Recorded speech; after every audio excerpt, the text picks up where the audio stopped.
शांताकारं भुजंगशयनं पद्मनाभं सुरेशं विश्वाधारं गगनसदृशं मेघवर्णं शुभांगं लक्ष्मीकान्तं कमलनयनं योगिभिध्यानगम्यं वंदे विष्णु भवभयहरं सर्वलोकैकनाथं। मंगलम भगवान विष्णु मंगलम गरुड़ध्वज मंगलम पुंडरीकाक्ष मंगलाय तनोहरि। ओम नमो भगवते वासुदेवाय। आज का दिन आप सभी के लिए मंगलमय हो। आज मैं अगहन मास कथा का 11वां अध्याय सुनाने वाला हूं। अगहन मास भगवान श्री कृष्ण का सबसे प्रिय माह है। इस माह में भगवान श्री कृष्ण ने अर्जुन को गीता का ज्ञान दिया था। यही कारण है कि इस माह में भगवान कृष्ण की कथाओं का श्रवण अवश्य करना चाहिए। इससे घर में सुख समृद्धि आती है, साथ ही सभी संकटों का नाश होता है। तो आइए सुनते हैं मार्गशीर्ष मास की कथा का 11वां अध्याय। श्री पराशर जी आगे बोले, हे मैत्रेय, भगवान वासुदेव के इस प्रकार कहने पर देवदूत वायु उन्हें प्रणाम करके अपनी दिव्य गति से देवराज के पास चले गए। भगवान ने देखा कि द्वारकापुरी में रात दिन नाश के सूचक दिव्य, भौम और अंतरिक्ष संबंधी महान उत्पात हो रहे हैं। उन उत्पातों को देखकर भगवान ने यादवों से कहा, देखो, एक ऐसे घोर उपद्रव हो रहे हैं। चलो शीघ्र ही इनकी शांति के लिए प्रभास क्षेत्र को चले। श्री पराशर जी बोले, कृष्णचंद्र के ऐसा कहने पर महाभागवत यादव श्रेष्ठ उद्धव ने श्रीहरि को प्रणाम करके कहा, भगवान, मुझे ऐसा प्रतीत होता है कि अब आप इस कुल का नाश करेंगे, क्योंकि हे कृष्ण, इस समय सब ओर से इसके नाश के सूचक कारण दिखाई दे रहे हैं। अतः मुझे आज्ञा दीजिए कि मैं क्या करूं। श्री भगवान बोले, हे उद्धव, अब तुम मेरी कृपा से प्राप्त हुई दिव्य गति से नर नारायण के निवास स्थान गंधमार्दन पर्वत पर, जो पवित्र बद्रिकाश्रम क्षेत्र है, वहां जाओ। पृथ्वी तल पर वही सबसे पावन स्थान है। वहां पर मुझ में चित्त लगाकर तुम मेरी कृपा से सिद्धि प्राप्त करोगे। अब मैं भी इस कुल का संहार करके स्वर्गलोक को चला जाऊंगा। मेरे छोड़ देने पर संपूर्ण द्वारका को समुद्र जल में डुबो देगा। मुझसे भय मानने के कारण केवल मेरे भवन को छोड़ देगा। अपने इस भवन में मैं भक्तों की हित कामना से सर्वदा निवास करता हूं। श्री पराशर जी बोले, भगवान के ऐसा कहने पर उद्धव जी उन्हें प्रणाम करके तुरंत ही उनके बतलाए हुए तपोवन श्री नारायण के स्थानों को चले गए।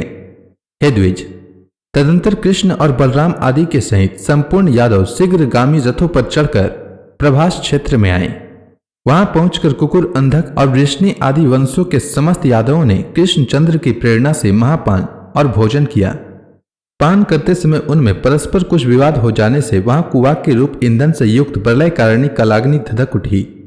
श्री मैत्रेय जी बोले, हे द्विज, अपना अपना भोजन करते समय इन यादवों में किस कारण से कलह अथवा संघर्ष हुआ, सो आप कहिए। श्री पराशर जी बोले, मेरा भोजन शुद्ध है, तेरा अच्छा नहीं है। इस प्रकार भोजन के अच्छे बुरे की चर्चा करते करते उनमें परस्पर विवाद और हाथापाई हो गई। तब वे देवी प्रेरणा से विवश होकर आपस में क्रोध से रक्त नेत्र हुए एक दूसरे पर शस्त्र प्रहार करने लगे। और जब शस्त्र समाप्त हो गए तो पासी में उगे हुए सरकंडे ले लिए। उनके हाथ में लगे हुए वे सरकंडे वज्र के समान प्रतीत होते थे। उन वज्र तुल्य सरकंडों से ही वे उस दारुण युद्ध में एक दूसरे पर प्रहार करने लगे। हे द्विज, प्रद्युम्न और सांब आदि कृष्ण पुत्रगण, कृतवर्मा, सातकी और अनिरुद्ध आदि तथा पृथु, विपृथु, चारुवर्मा, चारुक और अक्रूर आदि यादव गण एक दूसरे पर एरका रूपी वज्रों से प्रहार करने लगे। जब श्रीहरि ने उन्हें आपस में लड़ने से रोका तो उन्होंने उन्हें अपने प्रतिपक्षी का सहायक होकर आए हुए समझा और उनकी बात की अवहेलना कर एक दूसरे को मारने लगे। कृष्णचंद्र ने भी कुपित होकर उनका वध करने के लिए एक मुट्ठी सरकंडे उठा लिए। वे मुट्ठी भर सरकंडे लोहे के मुसल के समान हो गए। उन मुसल रूप सरकंडों से कृष्णचंद्र संपूर्ण आतताई यादवों को मारने लगे तथा अन्य समस्त यादव भी वहां आकर एक दूसरे को मारने लगे। हे द्विज, तदंतर भगवान कृष्णचंद्र का जैत्र नामक रथ घोड़ों से आकृष्ट हो दारुक के देखते देखते समुद्र के मध्य पथ से चला आया। इसके पश्चात भगवान के शंख, चक्र, गदा, सारंग, धनुष, तरकस और खड़ग आदि आयुध श्रीहरि की प्रदक्षिणा कर सूर्य मार्ग से चले आए। हे महामुने, एक क्षण में ही महात्मा कृष्णचंद्र और उनके सारथी दारुक को छोड़कर और कोई यदुवंशी जीवित न बचा। उन दोनों ने वहां घूमते हुए देखा कि श्री बलराम जी एक वृक्ष के तले बैठे हैं और उनके मुख से एक बहुत बड़ा सर्प निकल रहा है। वह विशाल फनधारी सर्प उनके मुख से निकलकर सिद्ध और नागों से पूजित हुआ समुद्र की ओर गया। उसी समय समुद्र अर्घ लेकर उस महासर्प के सन्मुख उपस्थित हुआ और वह नाग श्रेष्ठों से पूजित हो समुद्र में घुस गए। इस प्रकार श्री बलराम जी का प्रयाण देखकर श्री कृष्णचंद्र ने दारुक से कहा, तुम यह सब वृतांत उग्रसेन और वासुदेव जी से कहो। बलभद्र जी का निर्याण, यादवों का क्षय और मैं भी योगस्थ हो शरीर छोड़ूंगा, यह सब समाचार उन्हें जाकर सुनाओ। संपूर्ण द्वारकावासी और उग्रसेन से कहना कि अब इस संपूर्ण नगरी को समुद्र डुबो देगा, इसलिए आप सब केवल अर्जुन के आगमन की प्रतीक्षा करें तथा अर्जुन के यहां से लौटते ही फिर कोई भी व्यक्ति द्वारका में न रहे। जहां वे कुरु नंदन जाएं वहीं सब लोग चले आएं। कुंती पुत्र अर्जुन से तुम मेरी ओर से कहना कि अपने सामर्थ्यानुसार तुम मेरे परिवार के लोगों की रक्षा करना और तुम द्वारकावासी सभी लोगों को लेकर अर्जुन के साथ चले जाना। हमारे पीछे वज्र यदुवंश का राजा होगा। श्री पराशर जी बोले, भगवान श्री कृष्ण के इस प्रकार कहने पर दारुक ने उन्हें बारंबार प्रणाम किया और उनकी अनेक परिक्रमाएं कर उनके कथनानुसार चला गया। उस महाबुद्धि ने द्वारका में पहुंचकर संपूर्ण वृतांत सुना दिया और अर्जुन को वहां लाकर वज्र को राज्याभिषिक्त किया। इधर भगवान कृष्णचंद्र ने समस्त भूतों में व्याप्त वासुदेव स्वरूप पर ब्रह्म को अपने आत्मा में आरोपित कर उनका ध्यान किया तथा हे महाभाग, वे पुरुषोत्तम लीला से ही अपने चित्त को निष्प्रपंच परमात्मा में लीन कर तुरीय पद में स्थित हुए। हे मुनिश्रेष्ठ, दुर्वासा जी ने श्री कृष्णचंद्र के लिए जैसा कहा था उस द्विज वाक्य का मान रखने के लिए वे अपनी जानुओं पर चरण रखकर योग युक्त होकर बैठे। इसी समय जिसने मुसल के बचे हुए तोमर के आकार वाले लोह खंड को अपनी बाण की नोक पर लगा दिया था, वह जरा नामक व्याध वहां आया।